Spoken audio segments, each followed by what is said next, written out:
Imran tiger اور Joseph کے ساتھ باہر چلا گیا تھا، جبکہ کمرے میں اب صرف جولیا اور صالح موجود تھیں۔ تم نے خاص طور پر یہاں رکنے کی بات کیوں کی؟ کیا کوئی خاص وجہ ہے؟ عمران کے باہر جاتے ہی صالح نے جولیا سے مخاطب ہو کر کہا۔ ہاں، میں تم سے علیحدگی میں بات کرنا چاہتی تھی، تم میرے کمرے میں آ جاؤ، جولیا نے کہا تو صالح اٹھ کھڑی ہوئی۔ یہی بتا دو، کیا بات ہے؟ مجھے تو تشویش ہونے لگی ہے، صالح نے قدرے الجھے ہوئے لہجے میں کہا۔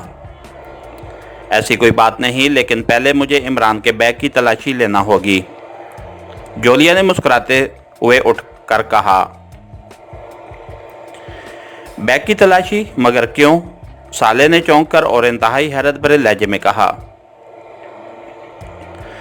اس لیے کہ میں دیکھنا چاہتی ہوں کہ عمران اس مشن کے لیے کیا تیاری کر کے آیا ہے،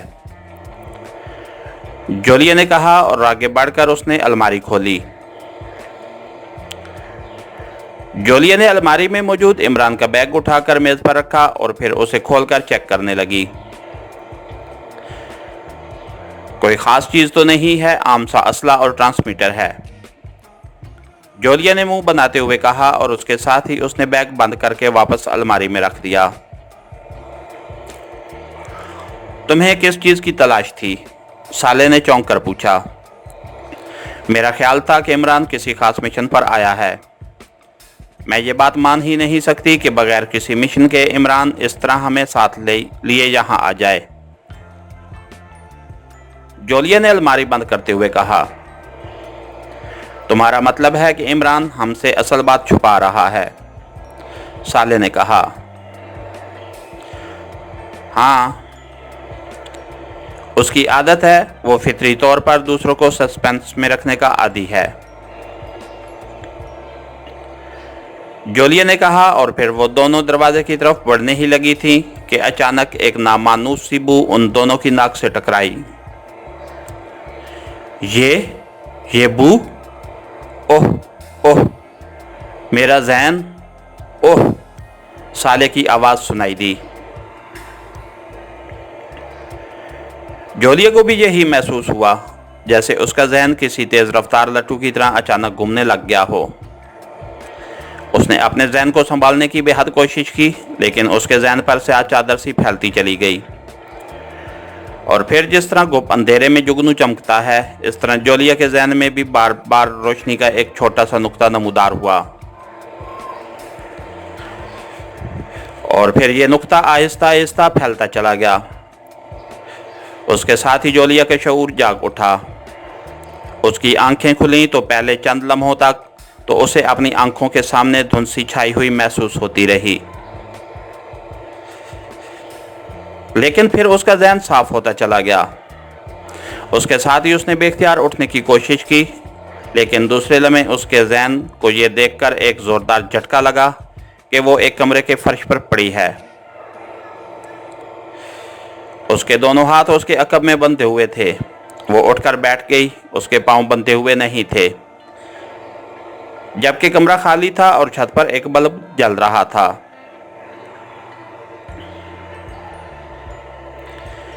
یہ میں کہاں پہنچ گئی، اور صالح کہاں ہے؟ جولیا نے حیرت بھرے انداز میں بڑبڑاتے ہوئے کہا۔ اس کے ذہن میں سابقہ منظر کسی فلم کی طرح چل رہا تھا، اور اسے سمجھ نہ آ رہی تھی کہ یہ سب کیا تھا، اور پھر اس سے پہلے کہ وہ کچھ سمجھتی، کمرے کا دروازہ کھلا اور دو آدمی اندر داخل ہوئے۔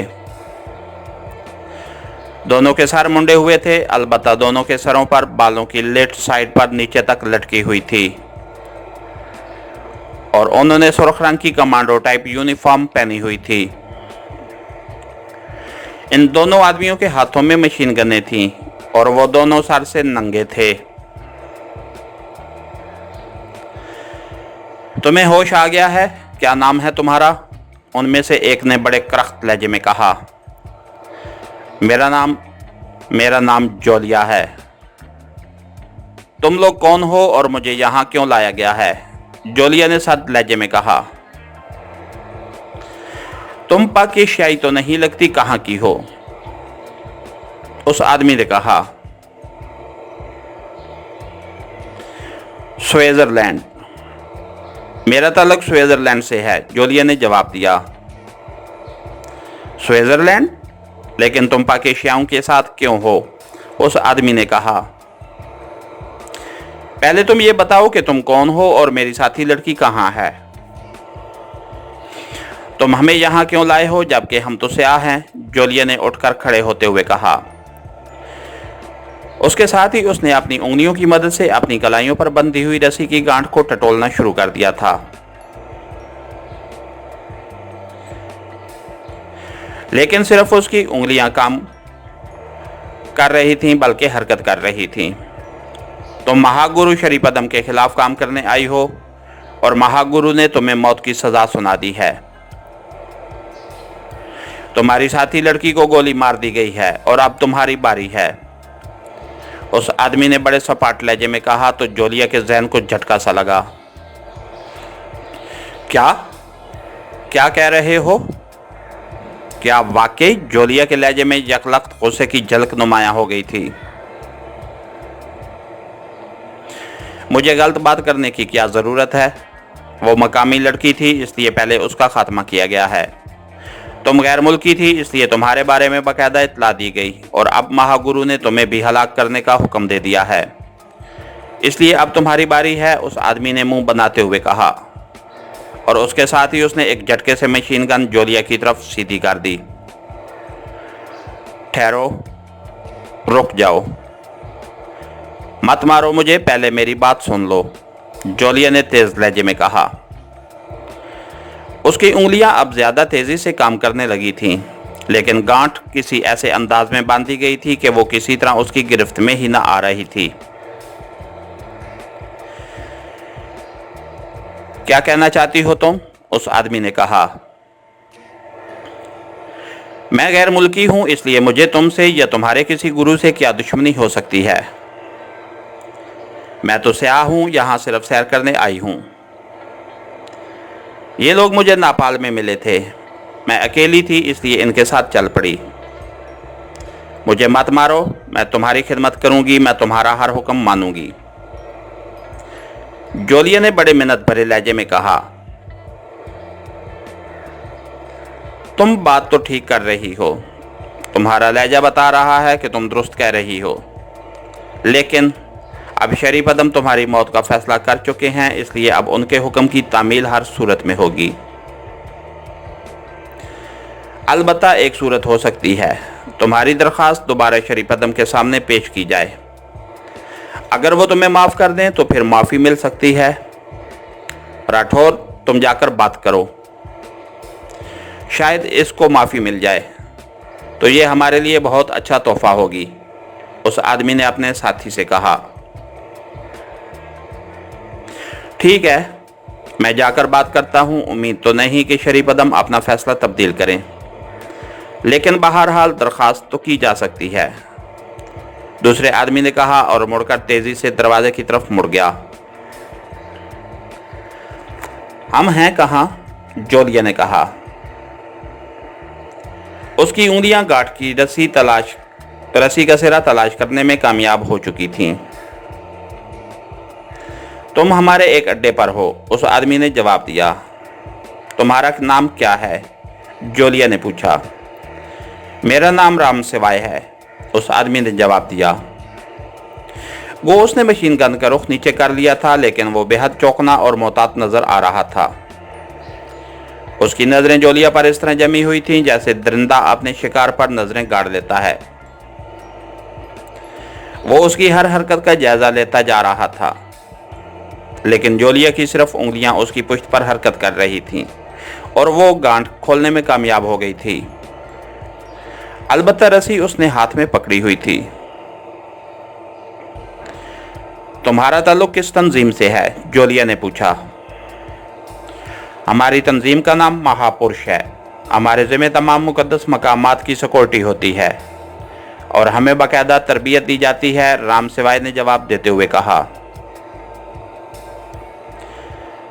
हमें होटल से कैसे अगवा किया गया था? जोलिया ने पूछा। वहाँ हमारी तंजीम की एक लड़की शंकुंतला काम करती है, اس نے تمہارے بارے میں رپورٹ دی تو پھر فیصلہ کیا گیا کہ پہلے تم دونوں عورتوں کو وہاں سے اغوا کر کے یہاں لایا جائے اور تمہارا خاتمہ کر دیا جائے اور پھر مردوں پر ہاتھ ڈالا جائے۔ رام سوائے نے کہا، کیوں؟ اس فیصلے کی وجہ ہونا تو یہ چاہیے کہ پہلے مردوں کو مارا جائے، جولیا نے منہ بناتے ہوئے کہا تو رام سوائے بے اختیار ہنس پڑا۔ ہمارے مذہب میں عورتیں زیادہ خطرناک سمجھی جاتی ہیں، ان کے چلتر ایسے ہوتے ہیں کہ اچھے بھلے سمجھدار آدمی بیوقوف بن جاتے ہیں۔ رام سوائے نے جواب دیا، تمہارا آدمی کتنی دیر میں واپس آئے گا؟ جولیا نے کہا، ظاہر ہے اسے کچھ دیر تو لگے گی، اگر تم تھک گئی ہو تو بیٹھ جاؤ۔ رام سوائے نے جواب دیا۔ جب سے جولیا نے اس کی خدمت کی بات کی تھی، رام سوائے کی آنکھوں میں نہ صرف ہوس کی چمک ابھر آئی تھی بلکہ اس کا رویہ بھی پہلے سے کافی بدل گیا تھا۔ شکریہ، میں ایسے ہی ٹھیک ہوں، البتہ میں تو بندھی ہوئی ہوں، پھر تمہیں مجھ سے کیا خطرہ ہے؟ تم اس طرح کھڑے کھڑے تھک جاؤ گے، جولیا نے لاڈ بھرے لہجے میں کہا تو رام سوائے کی آنکھوں میں موجود چمک مزید تیز ہو گئی۔ نہیں، میں اس حالت میں کئی گھنٹے کھڑے رہنے کا عادی ہوں، رام سوائے نے کہا۔ البتہ اس نے اپنی مشین گن کو کندھے سے لٹکا لیا اور پھر اس کا ہاتھ جیسے ہی نیچے ہوا، یک لخت جولیا کسی پرندے کی طرح اڑی اور دوسرے لمحے رام سوائے کے حلق سے چیخ نکل گئی۔ جولیا نے انتہائی تیزی اور پھرتی سے اس کے سینے پر زوردار فلائنگ کک ماری تھی اور پھر کلا بازی کھا کر وہ کھڑی ہو گئی۔ اس کے ساتھ ہی اس کا جسم ایک بار پھر فضا میں اٹھا اور نیچے گر کر اٹھتے ہوئے رام سوائے کے سینے پر اس کے دونوں جڑے ہوئے پیر پوری قوت سے پڑے اور رام سوائے کے منہ سے ایک بار پھر چیخ نکلی اور اس کا جسم تیزی سے لوٹ پوٹ ہونے لگ گیا۔ جولیا نے ایک بار پھر اچھل کر اس کے سینے پر پیر مارے تو رام سوائے کا مسخ شدہ چہرہ مزید مسخ ہوتا چلا گیا اور اس کا جسم یک لخت ساکت ہو گیا۔ تو جولیا نے ایک طویل سانس لیا اور جھک کر اس کی تلاشی لینے لگی۔ چند لمحوں بعد وہ اس کی جیب سے ایک مشین پسٹل نکال چکی تھی۔ اس نے اس کا میگزین چیک کیا اور پھر اسے اپنی جیکٹ کی جیب میں ڈال کر آگے بڑھی اور فرش پر پڑی ہوئی مشین گن اٹھا کر اس نے کاندھے سے لٹکائی اور پھر وہ دروازے کی اوٹ میں کھڑی ہو گئی۔ اسے دوسرے آدمی کا انتظار تھا اور پھر تھوڑی دیر بعد اسے دروازے کی دوسری طرف سے تیز تیز قدموں کی آواز سنائی دی تو اس نے جیکٹ کی جیب سے مشین پسٹل نکال کر اس کی نال کی طرف پکڑ لیا۔ وہ یہاں فائرنگ نہیں کرنا چاہتی تھی کیونکہ اسے معلوم نہیں تھا کہ اس عمارت کی پوزیشن کیا ہے۔ چند لمحوں بعد دروازہ ایک دھماکے سے کھلا اور رام سوائے کا دوسرا ساتھی تیزی سے اندر داخل ہوا۔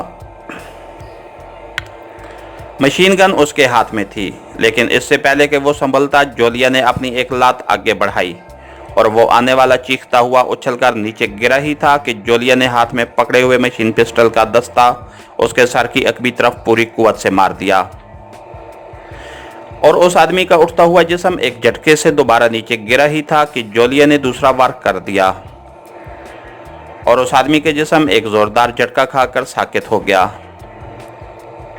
جولیا ایک طویل سانس لے کر سیدھی ہوئی، پھر اس نے جھک کر اس آدمی کو سیدھا کیا اور پھر اس کے سینے پر ہاتھ رکھ دیا۔ اسے معلوم ہو گیا کہ یہ آدمی گہری بے ہوشی میں ہے تو وہ سیدھی ہوئی اور مشین پسٹل ہاتھ میں پکڑے کھلے دروازے سے باہر آ گئی۔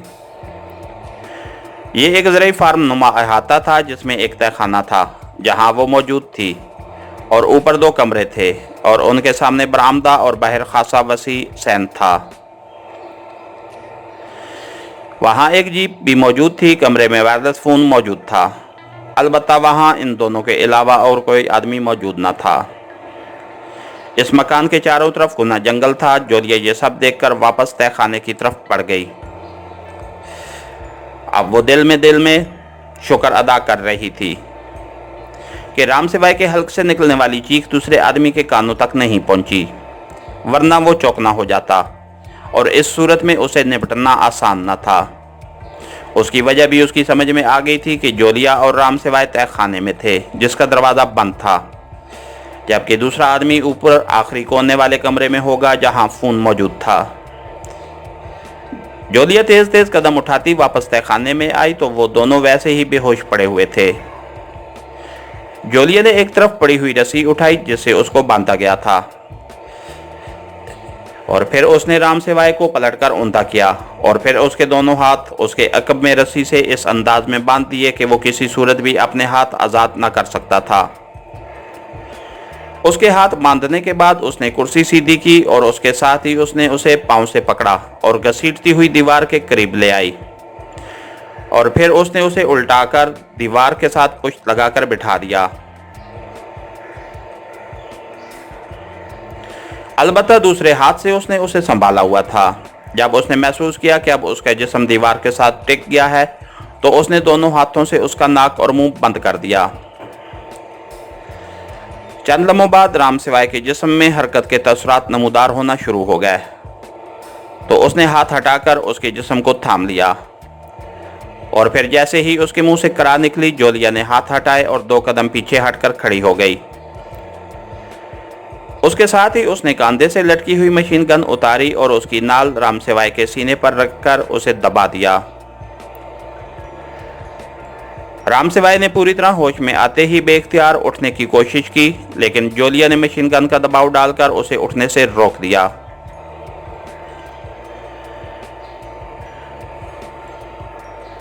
मेरी साथी लड़की कहाँ है, बोलो, जोलिया ने गुर्राते हुए कहा। तुमने ये सब कैसे कर लिया? तुम तो औरत हो, राम सिवाय ने इंतहाई हैरत भरे लहजे में कहा। तुमने खुद ही तो कहा था कि तुम्हारे मजहब में औरत को ज्यादा खतरनाक समझा जाता है। जो मैं पूछ रही हूं उसका जवाब दो वरना मैं ट्रैगर दबा दूंगी, जोलिया ने गुर्राते हुए कहा।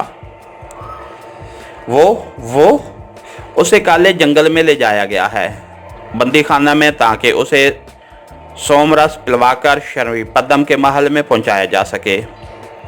वो मकामी लड़की थी इसलिए उसे शरीफ पद्म की दासी बनाया जाएगा।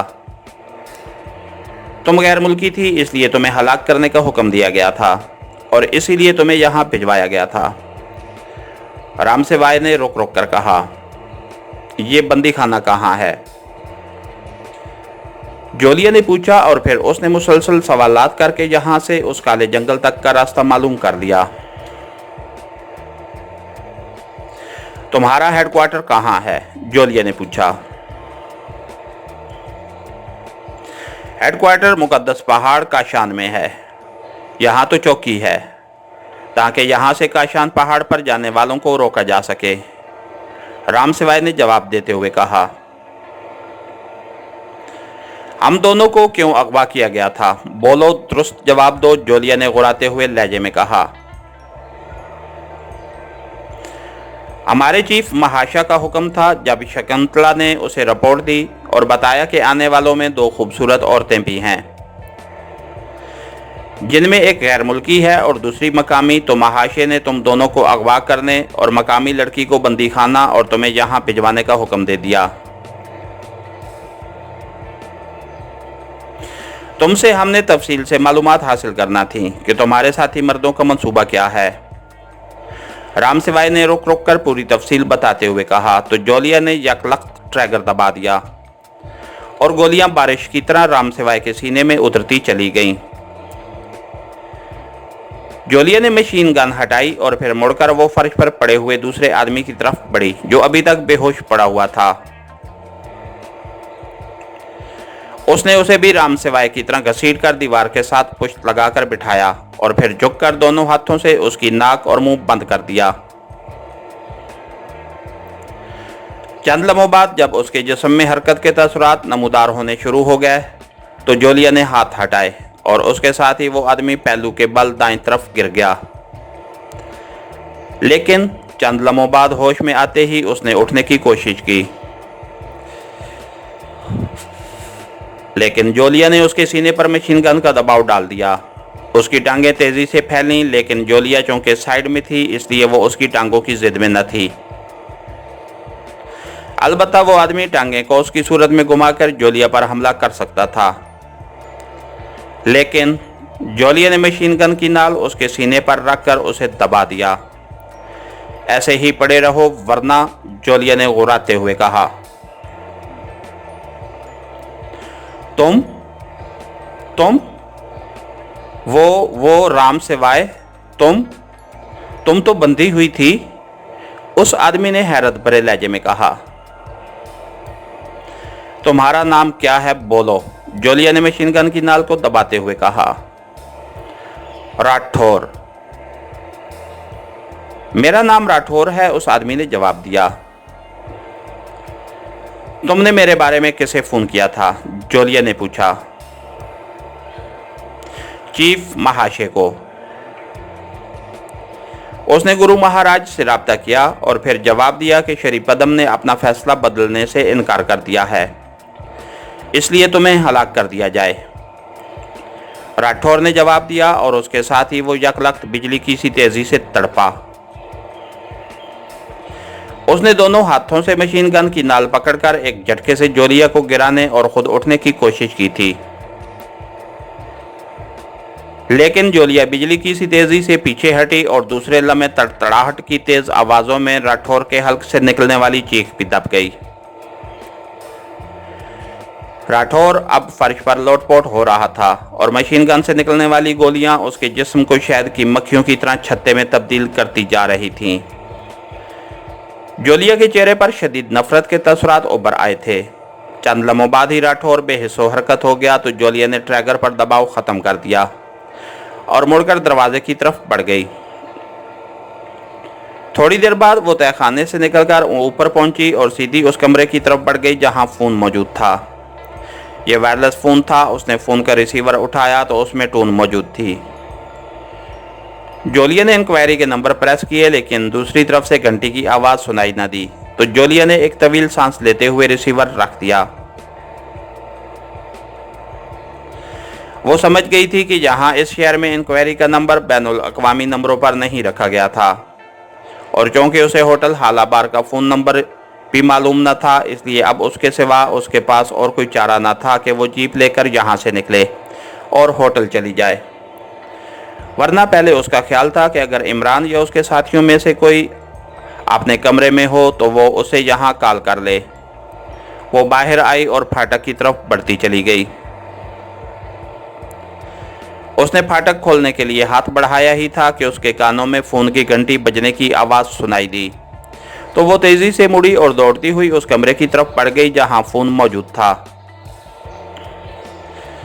वो ये मालूम करना चाहती थी कि कॉल किसकी है। फ़ोन की घंटी मुसलसल बज रही थी। उसने हाथ बढ़ाकर रिसीवर उठा लिया।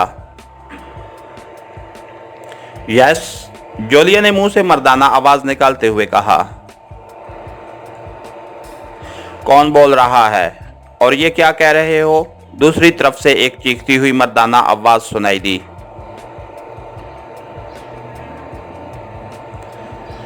तुम कौन हो? इस बार जोलिया ने अपने असल लहजे में कहा। जाहिर है वो अब मर्दाना आवाज और लहजे में तो बात ना कर सकती थी। क्या तुम कौन बोल रही हो? ओह, राम सिवाय और राठौर कहाँ हैं? दूसरी तरफ से इंतहाई हैरत भरे लहजे में कहा गया। वो तहखाने में शराब पी रहे हैं, जोलिया ने जवाब दिया। क्या मतलब? उन्होंने तुम्हें हलाक नहीं किया? क्यों? दूसरी तरफ से पहले से ज्यादा हैरत भरे लहजे में कहा गया। तुम महाशय बोल रहे हो? जोलिया ने कहा। हाँ, दूसरी तरफ से उसी तरह चीखते हुए लहजे में कहा गया। तो फिर सुन लो कि तुम्हारे आदमी गोलियों से छिलने हुए पड़े हैं और तुम्हारा और तुम्हारे साथियों का भी यही हशर होगा, समझे? तुमने मुझे आसान शिकार समझ लिया था। नॉनसेंस, जोलिया ने गुस्सीले लहजे में कहा और उसके साथ ही उसने रिसीवर क्रेडल पर पटका और वापस मुड़कर दोबारा फाटक की तरफ बढ़ गई। लेकिन फाटक के करीब पहुंचकर वो बेख्तियार ठटक गई, क्योंकि उसे किसी गाड़ी के इंजन की आवाज़ दूर से सुनाई दे रही थी। ये जीप के इंजन की आवाज़ थी और तेज़ी से करीब आती जा रही थी। जोलिया तेज़ी से मुड़ी और बरामदे में आकर एक सतून की आड़ में होकर खड़ी हो गई। मशीन गन उसके हाथ में थी। चंद लम्हों बाद इंजन की आवाज़ गेट के सामने आकर बंद हो गई। यहाँ तो खामोशी है। एक मर्दाना आवाज़ सुनाई दी तो जोलिया बेइख्तियार उछल पड़ी, क्योंकि ये आवाज़ इमरान की थी। इमरान, इमरान, मैं जोलिया हूँ। जोलिया ने यकदक चीख कर कहा और उसके साथ ही वो दौड़ती हुई फाटक की तरफ बढ़ गई। इमरान की आवाज़ सुनकर उसे यूँ महसूस हुआ था जैसे वो लकोदक सहरा से अचानक किसी नखलिस्तान में पहुँच गई हो। इसके साथ ही हमारी आज की एपिसोड का इख्तिताम हुआ। कहानीगर चैनल को लाइक कीजिए, सब्सक्राइब कीजिए और बेल आइकन को प्रेस कर दीजिए ताकि हर आने वाली नई वीडियो आप तक बर वक्त पहुँच सके। शुक्रिया।